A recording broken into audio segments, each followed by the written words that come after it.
ఈ ప్రజలు కాదు కబ్జాదారులు, నువ్వే కబ్జాదారుడిగా మారినవు. ప్రభుత్వ భూములు అమ్మవర్తివి, అసైన్డ్ భూములు లాక్కోవర్తివి, ప్రజల పట్టా భూములను నిషేధిత జాబితాలో పెట్టి ఇవాళ ప్రజల్ని కూడా ఆగం చేస్తా ఉన్నావు. అసలు ఎవరైనా ఈ హైదరాబాద్లో గుండె మీద చేసుకొని హాయిగా నిద్రపోయే పరిస్థితి ఉన్నదండి? ఎప్పుడు హైడ్రా వస్తుందో, ఎప్పుడు 22A పెడతారో, ఎప్పుడు ఏమవుతుందో అనేటువంటి ఒక ఆందోళనలో ఈ హైదరాబాద్ ప్రజలు బతుకుతా ఉన్నారు. కేసీఆర్ గారు హైదరాబాద్ బ్రాండ్ ఇమేజ్ పెంచినారు.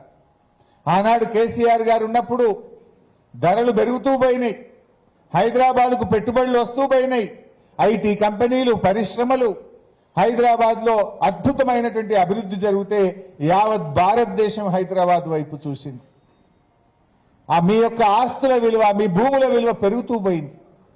కానీ రేవంత్ రెడ్డి వచ్చినాక హైదరాబాద్ బ్రాండ్ ఇమేజ్ ఇలా మంట కలిసిపోయింది.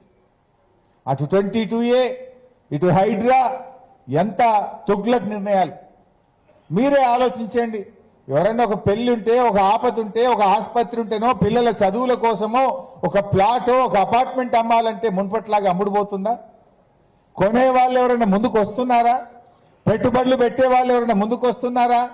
మీ పిల్లలు అమెరికాలో ఎన్ఆర్ఐలు ఎక్కడన్నా ఉంటే గతంలో ₹1 సంపాదిస్తే హైదరాబాద్లో ప్లాట్ కొన్నా అన్న అని డబ్బులు పంపారు. హైదరాబాద్లో ఒక అపార్ట్మెంట్లో పెట్టుబడి పెట్టండి నాన్న అని మీకు డబ్బులు పంపారు. కానీ రేవంత్ రెడ్డి వచ్చినాక అమ్మో ఏమైపోతుందో అని వాళ్ళు అక్కడే విదేశాల్లోనే స్టాక్ ఎక్స్చేంజ్లోనో అక్కడే పెట్టుబడులు పెడుతున్నారు తప్ప హైదరాబాద్లో పెట్టుబడులు పెట్టే ధైర్యం చేయలేని పరిస్థితి వచ్చింది.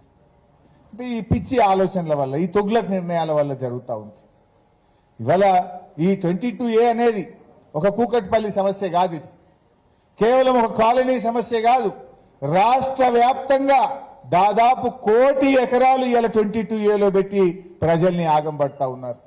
వ్యవసాయ భూములు పెట్టినారు, లేఅవుట్లు పెట్టినారు, సీలింగ్ భూముల పేరిట పెట్టినారు. ఒక హైదరాబాదులో లక్షల ఆస్తులు. మొన్న నేను మల్కాజ్గిరి పోయినా, అంత ఆ తర్వాత మేడ్చల్ పోయినా, నిన్న కుత్బుల్లాపూర్ పోయినా, ఇవాళ కూకట్పల్లికి వచ్చా. ఎక్కడ పోయినా వందల వేల మంది కాలనీలు 22Aలో పెట్టినారని చెప్పి బాధపడతా ఉన్నారు. ఆ పొంగులేటి అంటాడు, లేలే 98% తీసేసినాం, సారీ అంటాడు. నేను అంటున్నా, మర్డర్ చేసి సారీ అంటే అయిపోతుందా? నువ్వు చేసిన తప్పు ఎంత పెద్దది.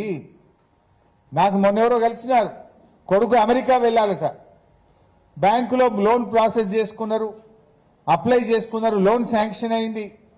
ఈ ఇల్లును మార్టిగేజ్ చేయడానికి రిజిస్ట్రేషన్ ఆఫీస్కి పోతే ఇది 22Aలో ఉంది అన్నారట. లోన్ ఆగిపోయింది. ఇప్పుడు కొడుకు చదువు, అమెరికాకు వెళ్లకుండా నా కొడుకు చదువు ఆగమైంది అని చెప్పి ఆయన కన్నీళ్లు పెట్టుకుంటున్నటువంటి పరిస్థితి. ఇట్లా ఎన్ని జీవితాలు.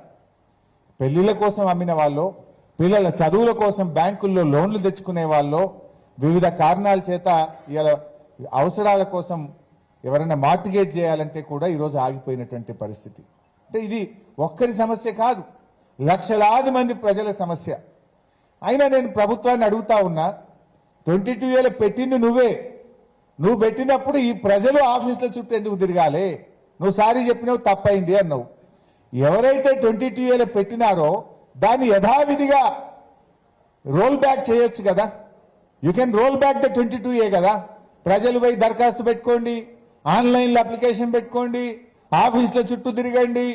ఎందుకు? దరఖాస్తు పెట్టే దాని కింద ఫోన్ నంబర్ ఉంటుంది, ఫోన్ చేసి బేరం చేద్దామనే.